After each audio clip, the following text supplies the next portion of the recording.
Je me souviens de la première fois où j'ai senti, comme un voile qui se soulève, une petite lucarne de clarté s'ouvrir derrière mon front. Avant cela, mes matinées ressemblaient à un brouillard persistant, rêves flous, décisions hésitantes, cette sensation qu'une partie de moi était endormie. J'appelais cela ma glande pinéale calcifiée parce que c'est l'image qui m'a été donnée en lisant, en expérimentant, en écoutant des anciens et des praticiens. Ce qui a changé, lentement mais sûrement, n'était pas un miracle instantané. C'était une série d'habitudes quotidiennes que j'ai assemblées, testées sur 3 semaines à la fois, notées dans un cahier, adaptées quand il le fallait. Si vous cherchez une amélioration de votre qualité de sommeil, de la vivacité de vos rêves ou simplement plus d'intuition au quotidien, ces 9 habitudes peuvent vous offrir un chemin clair et praticable, et c'est exactement ce que je veux partager avec vous aujourd'hui. Si vous aimez ce genre de contenu et voulez recevoir plus de formats pratiques sur l'éveil et la santé holistique, restez jusqu'à la fin, pensez à vous abonner et activer la cloche pour être informé des prochains partages. Un petit like aide aussi beaucoup si vous trouvez ces informations utiles. Je m'appelle Élise, je suis passée par la fatigue chronique et l'impression d'être déconnectée avant d'apprendre à écouter mon corps autrement. J'ai commencé par de petites choses, boire mieux, ajouter un ingrédient par semaine, tenir un journal de rêve. Puis j'ai rassemblé ce qui pour moi, et pour des personnes que j'accompagne depuis des années, a montré les effets les plus constants. Je ne vous promets pas de visions et de transformations surnaturelles garanties du jour au lendemain, je vous propose une méthode expérimentale, progressive et encadrée, basée sur des traditions ancestrales, des observations personnelles et quelques études pointant vers des mécanismes biologiques plausibles.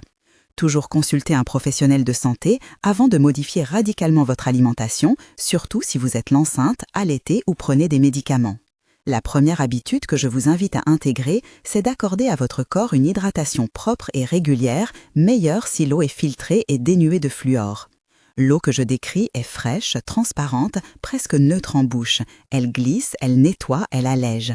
Beaucoup rapportent que réduire l'exposition au fluor et boire une eau de qualité aide à retrouver une sensation de clarté mentale. En pratique, visez environ 2 litres d'eau par jour, filtrée, et si vous choisissez d'utiliser une eau alcaline, faites-le progressivement. Il ne s'agit pas d'une panacée, ces recommandations s'inscrivent dans une hygiène globale. Si vous avez des questions sur les systèmes de filtration ou si vous vivez dans une région où l'eau est très minéralisée, demandez conseil à un spécialiste. La deuxième habitude est l'introduction régulière du curcuma ou açafran sous forme de lait doré. Lorsque je prépare ce breuvage, l'air se charge d'un parfum chaud, légèrement piquant, rond comme une épice qui berce. Scientifiquement, la curcumine, son principe actif, fait l'objet de nombreuses études pour ses propriétés anti-inflammatoires. Certaines recherches suggèrent aussi des effets sur la modulation du stress oxydatif. En pratique, je conseille de commencer avec une demi-cuillère à café à 1 cuillère à café par jour de curcuma en poudre mélangée dans une tasse de lait végétal chaud avec une pincée de poivre noir pour améliorer l'absorption. Si vous suivez le protocole, préparez votre lait doré le soir, buvez-le tiède, ressentez la chaleur descendre, notez les rêves. Attention cependant, la curcumine peut interagir avec certains médicaments, notamment les anticoagulants. Si vous prenez un traitement, consultez votre médecin. Les effets de détox possibles sont légers, parfois des maux de tête passagers ou une digestion plus active les premiers jours. Si c'est le cas, réduisez la dose et augmentez-la progressivement. Troisième habitude, intégrer du cacao cru ou un chocolat de très haute teneur, 70% ou plus, dans votre routine. Le cacao cru a une texture et une amertume qui réveillent. Il fond en bouche en laissant une sensation de terre riche et réconfortante. Des études et de nombreux témoignages évoquent l'effet du cacao sur l'humeur et la circulation, ainsi que des composés qui pourraient soutenir la clarté mentale. Je suggère 1 à 2 cuillères à soupe de cacao cru par jour ou 2 à 3 carrés d'un chocolat de qualité. Pour le matin, je prépare souvent un cacao chaud léger avec du lait végétal, une touche de cannelle et une petite cuillère de miel si besoin. Si vous êtes sensible à la caféine, ajustez la quantité et évitez le cacao en fin de journée pour ne pas perturber le sommeil. Le cacao est aussi un trésor sensoriel. Sa richesse peut devenir un rituel d'ancrage, un instant où vous vous reconnectez à vos sensations. La 4e habitude concerne les microalgues, spiruline et chlorella. Leur odeur est végétale, presque marine, leur couleur verte dense comme un champ de printemps concentré. Ces microalgues sont riches en nutriments. Certaines études suggèrent qu'elles peuvent aider à la détoxification, en particulier pour des métaux lourds, et soutenir le métabolisme énergétique. En usage pratique, je recommande une dose progressive, commencer par 1 g par jour et monter jusqu'à 300 g si vous tolérez bien, généralement mélangé dans un smoothie matinal ou une eau citronnée. Pour ceux qui découvrent la spiruline, commencez par de très petites quantités pour éviter des désagréments digestifs. Il est essentiel d'acheter des produits de qualité, testés pour l'absence de contaminants. Certaines personnes décrivent une légère intensification des rêves et une meilleure endurance, d'autres n'observent rien de particulier. Si vous avez des troubles thyroïdiens ou êtes sous traitement, parlez-en à votre médecin avant de commencer. 5e habitude, tamarin, sous forme d'infusion ou de pulpe diluée. Le tamarin a un goût acidulé, légèrement sucré, qui réveille le palais. Traditionnellement utilisé dans de nombreuses cultures, il est riche en minéraux et en fibres. En infusion, je recommande environ 20-30 g de pulpe pour une préparation, à consommer en alternance quelques fois par semaine. On peut le diluer en boisson fraîche ou l'ajouter dans des sauces. Des témoignages anciens évoquent son usage pour nettoyer la digestion et soutenir la circulation. Des études modernes discutent de ses composés antioxydants. Surveillez les effets digestifs. Pour certaines personnes, l'acidité peut être irritante. Commencez par une petite quantité et ajustez selon la tolérance. 6e habitude, vinaigre de cidre de pomme brut et non filtré. Le vinaigre de cidre possède une odeur aigre, vive, qui pique les narines et stimule. Beaucoup l'utilisent pour soutenir la digestion et l'équilibre glycémique, et il est souvent cité dans les routines de détox. En pratique, je suggère 1 à 2 cuillères à soupe diluées dans un grand verre d'eau le matin, à jeûne si vous le tolérez, ou après un repas léger. Ne buvez jamais de vinaigre pur, cela peut abîmer l'émail dentaire et irriter l'œsophage. Si vous avez des reflux ou un estomac sensible, évitez ou consultez un professionnel. Les réactions de détox possibles incluent des sensations de léger déséquilibre digestif les premiers jours, diminuez la dose si nécessaire. 7e habitude, huile d'origan. Mais ici, la nuance est cruciale. On ne parle pas d'ingestion d'huile essentielle pure sans précaution. L'huile d'origan est puissante, aromatique, presque médicinalement piquante.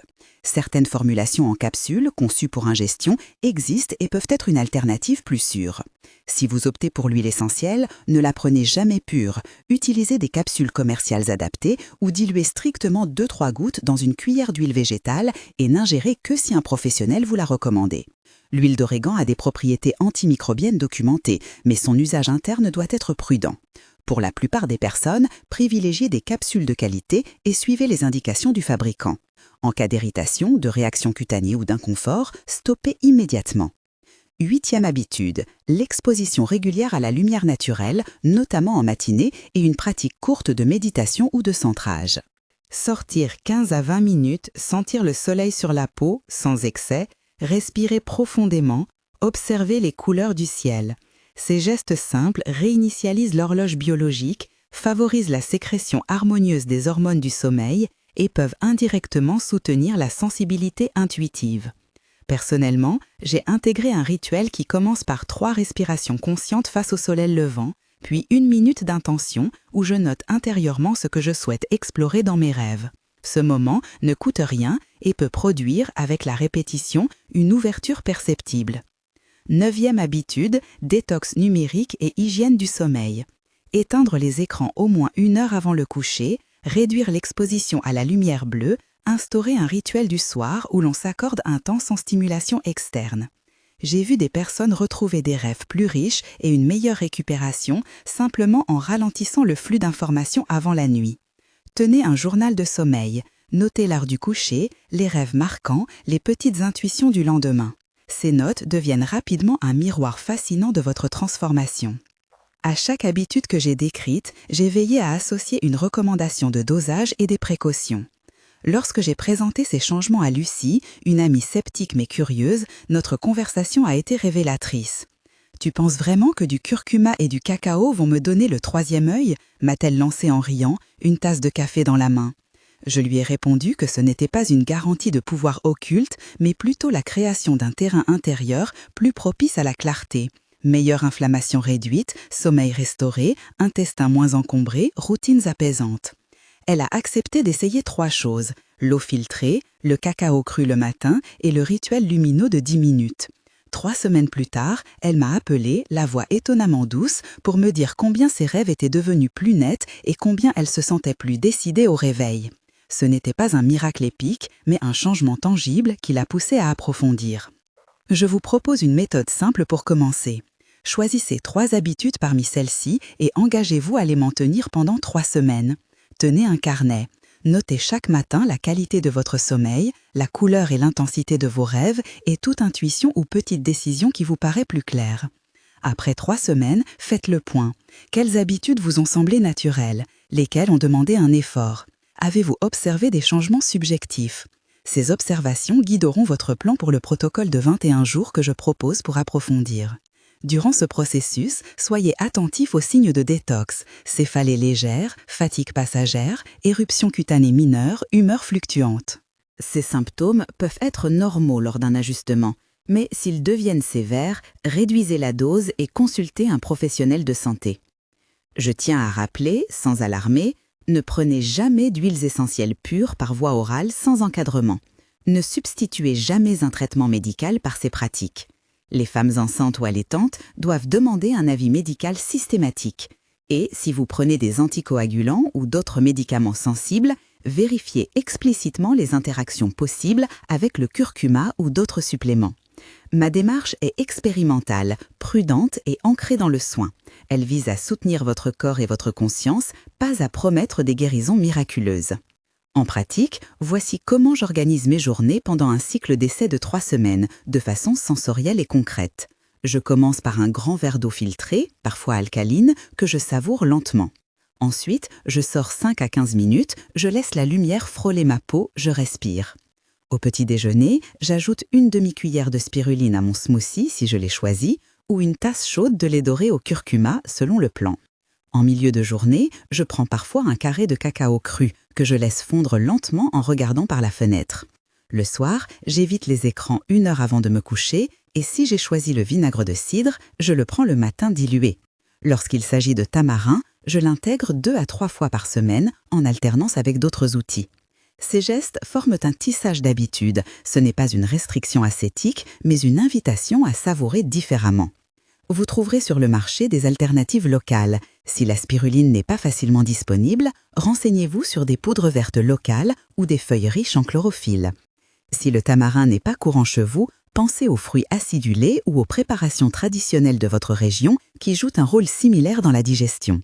L'essentiel est d'adapter avec intelligence. La cohérence prime sur l'exotisme. À mi-parcours de mes propres essais, j'ai vécu un petit clivage intérieur. D'un côté, le désir de résultats rapides, de l'autre, la patience. Une nuit, une image m'a traversée, une porte entr'ouverte sur un paysage lumineux, et avec elle, la certitude que l'activation dont tout le monde parle est autant une ouverture d'espace intérieur qu'un changement physiologique. C'est ce mélange, une attention corporelle, des nutriments ciblés, une hygiène de vie et la répétition patiente qui crée les conditions propices à ce que je nomme activation. Si vous souhaitez aller plus loin, j'ai conçu un protocole structuré de 21 jours qui assemble ces habitudes avec des progressions dosées, des recettes détaillées, lait doré, mélange cacao-spiruline, infusion de tamarin douce, des alternatives en capsules pour les plus prudents et des fiches pour tenir votre journal de rêve et d'intuition. Ce guide n'est pas une prescription médicale, c'est un parcours éducatif et pratique pour celles et ceux qui veulent approfondir leur expérimentation. Dans les commentaires et la description, vous trouverez des indications pour le télécharger, des témoignages de personnes ayant observé des améliorations et des suggestions pour adapter le protocole à votre quotidien. Avant de conclure cette partie, laissez-moi vous confier un petit rituel d'ancrage qui accompagne souvent ces habitudes. Chaque soir, avant de noter vos rêves, prenez 1 minute pour remercier votre corps pour ce qu'il a accompli dans la journée. Fermez les yeux, sentez votre respiration, imaginez une lumière douce qui traverse votre front. Ce geste simple crée une relation de soin et d'accueil essentielle pour que l'intuition puisse se déployer sans pression. Je sais que pour beaucoup d'entre vous, la route vers plus de clarté commence par un pas modeste. Choisissez 3 habitudes, engagez-vous pour 3 semaines, notez, ajustez. Si vous voulez que je détaille pour chacun des 9 points des recettes précises, des listes d'achats et des variantes régionales, dites-le dans les commentaires et je préparerai un accompagnement pas à pas. Pour l'instant, prenez une grande inspiration et identifiez les 3 habitudes que vous pouvez introduire dès demain. La suite de cette histoire rassemble des recettes précises, des témoignages approfondis et le déroulé complet du protocole de 21 jours, avec les dosages exacts, les menus types et des stratégies pour gérer les réactions de détox. Si vous vous sentez prêt, poursuivons ensemble et construisons un plan sur mesure selon votre rythme et vos préférences.